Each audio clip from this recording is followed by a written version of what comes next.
Hello bookworms! Today we're going to be talking about my top 10 fantasy series, which is a video that I am so excited to do. It's literally taken me so long to craft this list.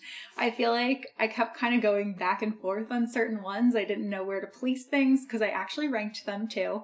So this is a big deal. I like the idea of updating this list once per year. I think that overall there are some series on it that I just couldn't picture ever leaving this list, but there are so many fantasy series out there that I haven't read yet or that I'm currently reading that I really think could potentially be on this list. So I think that it'll be fun to kind of update it as the years go by and see like what was my favorite, what was really speaking to me during the year that the video is published. I also like the idea of filming these like toward the end of summer, right past my birthday, because I feel like my birthday is like the perfect time to talk about favorites. So when you've read as many books as I have, it's really challenging to narrow it down to just 10 favorite series. And I also decided to like slightly go in a different direction than some other people who tend to make this list. Everything on this list definitely has books that are published. However, for some of the series, books might not be the primary form of media for them. They might have media in other areas that has also influenced them to be like on my top 10. And the last thing that I should mention is that all of these series are adult series, and I will be making a top 10 YA fantasy series as well. So we are going to go ahead and get started. And again, these books are ranked. So I'm going to be counting down from series number 10 all the way down to number 1, which would be my absolute favorite series of all time. So the first series I'm going to talk about in my number 10 slot is the Kingkiller Chronicle by Patrick Rothfuss. I was kind of hemming and hawing about this one a lot because obviously, first of all, this has dropped a lot. This used to be in my number 2 spot after what is still currently number 1. At the time of filming, I am still finding this worthy of having a spot on my list because I really do just love this first book so deeply. However, the reason that it has kind of shifted is just because I'm not confident that the series will ever be finished. The author, Patrick Rothfuss, has not been very transparent about his process.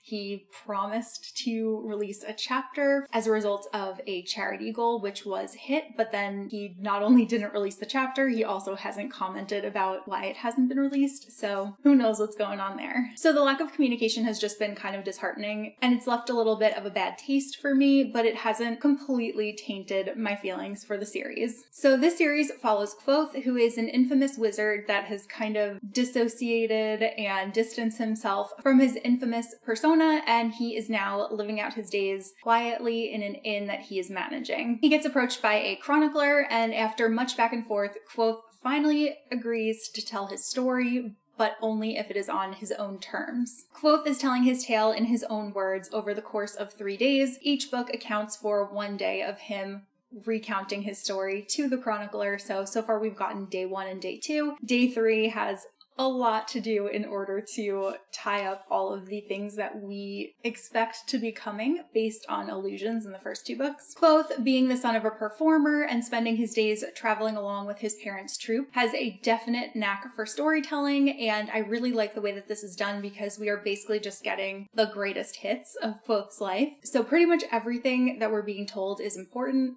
There's nothing that is really boring at all. It's very action-packed. It's very beautifully told. I really love the lore in these books, and it's been so much fun to engage in all of the fan theories that have popped up and things that I really do hope that we will see come to fruition one of these days. I do apologize that my intro to the series was on the more negative side.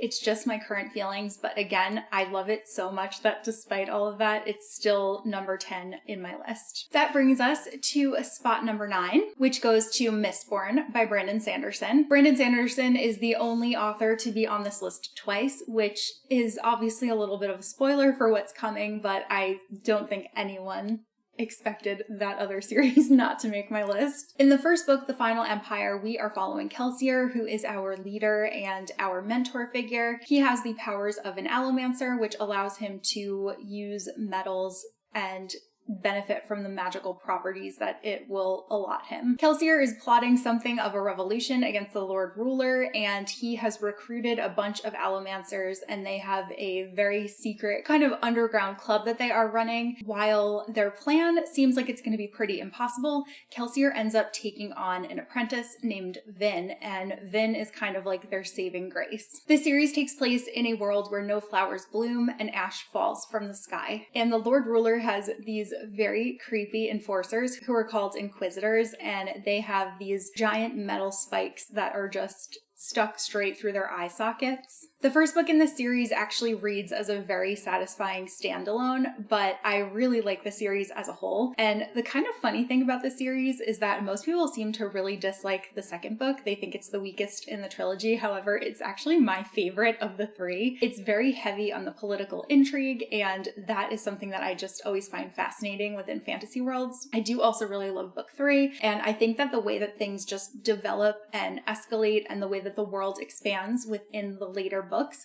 makes it so worth the journey. So even if you are satisfied with book 1, I would urge you to keep reading because your mind will just be blown. So there you have it. Number 9 goes to Mistborn. I feel like I need to pick books that are going to be lighter because my hand is already killing me and we've only gotten through 2 series. Coming in at number 8, I have The Band series by Nicholas Eames. This is another one that is unfinished. However, Goodreads just listed July 4th, 2024 as the release date for book 3. It hasn't had a release date until just now, and I know that where we are in the year is when publishers start announcing things for like July of next year, so there's a good chance that that's accurate, but don't hold me to it. Absolutely could be incorrect, or it could change because that is quite far away, but I have really high hopes that that's accurate. I absolutely love this D&D inspired fantasy series. Kings of the Wilds, which is the first book in the series, is one of my favorite books ever.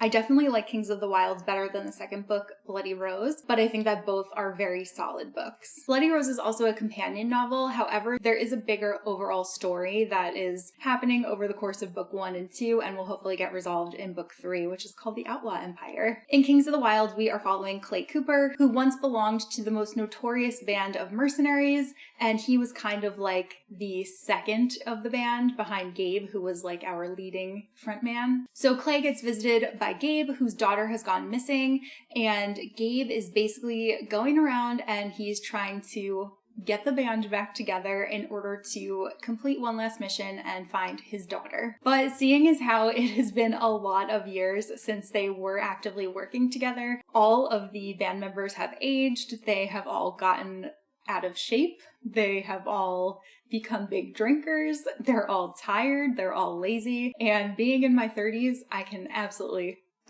relate to these guys. However, they definitely are more like washed up rock stars because in this world, mercenaries were essentially treated as such. I think that these books are the perfect combination of heartwarming and humorous. It's also extremely musically inspired. So as I mentioned, the mercenaries are kind of treated like classic rock stars, and it was really fun to go through and pick out all of the musical references to bands that I grew up listening to. One of my good friends described it best, but especially this first book, Kings of the Wild, is basically a D&D campaign where our characters either roll natural 20s or natural 1s. So everything either goes like amazingly and like you don't think that they're going to pull something off, but then they pull some kind of crazy Hail Mary and make things happen, or they just fail spectacularly, and either way, it is so fascinating to read. My favorite character is Moog, who is the lovable wizard. But yeah, this series is just a blast. Coming in at number 7 on my list is the Sandman series by Neil Gaiman. Neil Gaiman is one of my favorite authors, but most of his books are standalones. But I knew that I couldn't make a favorites list without including him in some way, shape, or form, so we're going with Sandman. This is a graphic novel series, and we are following Dream of the Endless, who has just escaped a 70-year imprisonment when an occultist was trying to summon his sister in order to bargain for eternal life. His sister is death, but unfortunately he captured Dream instead. So upon his escape, Dream, or Morpheus as he's also known, embarks on a journey to reclaim the powerful objects that he has lost. In this one, I just completely love the lore. So the Endless are basically like a family of gods, and each one is in charge of a different realm. Sandman pulls inspiration from mythology and folk tales and fairy tales from all corners of the world. It inspired the one and only tattoo that I have for the character Death. She is just beyond my favorite. This series has meant so much to me since my teen years. It is like truly just a masterpiece. And I actually really enjoy the adaptation that Netflix has been doing for the series as well. It's definitely made me want to reread them. But if you are interested in this, just be wary because there is a ton of sensitive subject matter, and being a graphic novel, everything is depicted, so it can be pretty graphic and violent and dark at points. Coming in at number 6 is The Mighty Nein, which is campaign 2 of Critical Role. So obviously the bulk of this franchise has been consumed by me in the form of YouTube videos, 550 hours to be exact, and that's not including like the reunion shows or any of the one-shots that they've done. And it's also not including any of the books or comics. I pretty much saw this second campaign of Critical Role as the longest audiobook I've ever listened to in my entire life. The Mighty Nein are a group of adventurers in an online D&D game. They play weekly, and the story and the world has all been created by Matt Mercer. Critical Role started as a weekly game between a group of close friends, most of whom are voice actors, and they ended up bringing their show online during their first campaign, which was Vox Machina. But the second series is the one that I personally love most, so this one, and it's also the only one that I've really listened to. I haven't delved into Bell's Hells or listened to Vox Machina just yet.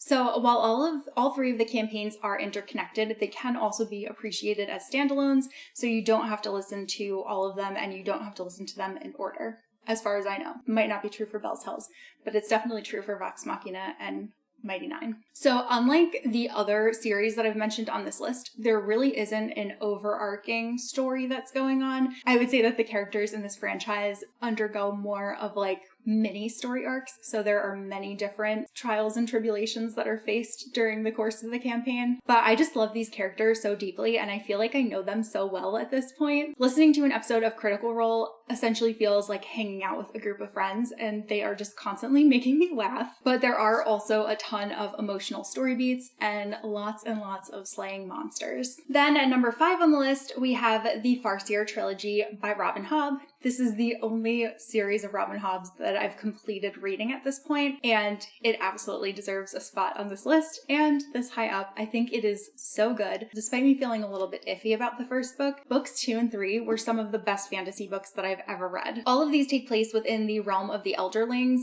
The realm of the Elderlings is an expansive 16-book undertaking of a world that I am so grateful I took the plunge into. So in the first series, the Farseer trilogy, we are following Fitz, who is a royal bastard of Prince Chivalry. Fitz gets adopted into the royal household, and he starts training to become a Kingsman and a secret assassin. Fitz also has a bit of magic, which is called the Wit, and that allows him to communicate with animals, but unfortunately for Fitz, that is seen as a perversion in this world, so Burrich, I don't know how to say his name, who essentially is the one that takes Fitz in and watches over him and kind of serves as his father figure, is constantly trying to beat it into his head that he needs to give it up, he needs to not do it, it's wrong, and yeah.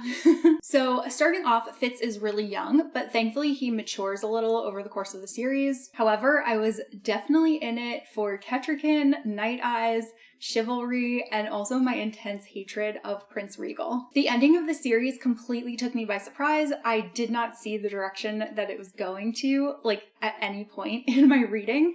It just opened up all of these possibilities for the later books in the series, and I'm really excited to see how everything will play out as I continue reading. I'm actually currently reading Ship of Magic, which is the first book in the next trilogy, which is Alive Ship Traders, and I pretty much fell in love with that from page 1, as I expected to. I think Robin Hobb is just a master of storytelling, and she is one of the best fantasy authors in existence. Finally, a lighter book.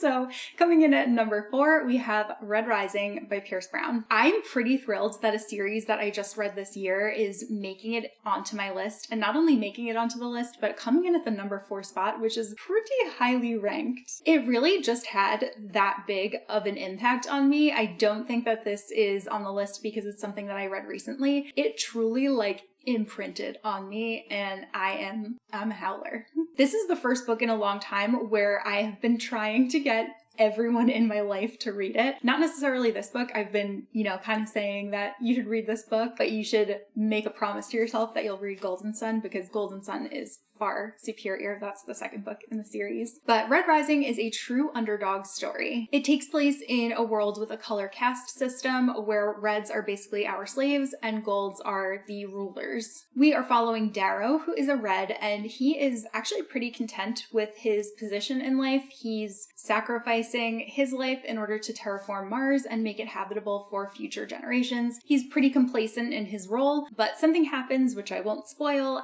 that sparks him into action. So Darrow finds out that Mars has actually been terraformed for the past 200 years, and there's really no reason that him and the rest of the Reds are stuck doing all of this manual labor. So Darrow undergoes some genetic modification and he makes himself look like a gold. He ends up infiltrating their school and he rises in the ranks in order to try to bring about change in the society. Red Rising is an action-packed adventure series, and there are characters that you will love to love and love to hate. As I mentioned, the first book is not my favorite. I did enjoy it, but it's really book 2 and book 3 that make this series a favorite for me. Book 1 tends to read a little bit more on the YA side, but it is full on adult in books 2 and 3. I would actually say that these books are rather Shakespearean, which is quite the compliment. I still have to read the second story arc in the series, so books 4 through 6. I am really looking forward to Pierce Brown just completely and utterly breaking me once again, because I have no doubt that that's going to happen. Coming in at number 3, we have The Greenbone Saga by Fonda Lee. I love that the series ranks so highly for me because it's another one of those series that is really unlike anything that I've ever read before. It's fantasy, but it's very non-traditional fantasy. It's more Godfather-esque. It's essentially a mob family fantasy, and it's set in the world of Kekken. In this world, there are Greenbone characters who are able to wield jade and benefit from the magical enhancements that it gives them, which is more speed and more strength. The average person is unable to handle jade, and if they try to, they will face very adverse effects. The only way that they're able to wield it is if they use a drug called Shine, but unfortunately it's extremely addictive, and anyone who uses Shine for too long will end up going crazy and it doesn't end well, let's say that. And then there are also Stone Eyes who are able to handle jade, and jade has no effect on them, so they don't get any of the magical properties from it, but they are able to transport it, and they're usually looked upon with suspicion. Jade is an extremely hot commodity in this world, and there's a whole seedy black market underbelly going on. But what completely sold me on the series are the characters. We follow several generations of the Call family with a focus on Lan, Hilo, and Shay, all of whom head the No Peak clan. There are also really interesting positions within the clan. So the Pillar is the head of the clan. Then we have the Weatherman, who is basically the right-hand man or woman to the Pillar. And then there are lower ranking people who are called Fists, and they basically carry out all of the dirty work and enforce the laws of the clans. The Call family's rival is the Mountain Clan. Both families are always vying for power against one another while also attempting to maintain a very thinly veiled and contentious semblance of peace. These books also broke me. There's kind of a theme with books that I love are books that just destroy me. Coming in at number 2, I have the second Brandon Sanderson series on the list, so that is Stormlight Archive. I'm sure that none of you are surprised to see this in my second place slot. I've talked about this series very frequently on my channel, and it is my favorite ongoing fantasy series with good reason. Brandon Sanderson is just a master storyteller who has crafted some of the most excellent characters. I myself am a Kaladin diehard. In In the series, there are very realistic portrayals of mental health, and above all, there is a fascinating magic system in one of the most compelling and unique worlds I have ever read. Roshar is an island that has been shaped by the dangerous storms that frequent its terrain. Many of the creatures who inhabit the world have hard shells, and the trees grow in an interesting way, like facing away from storms.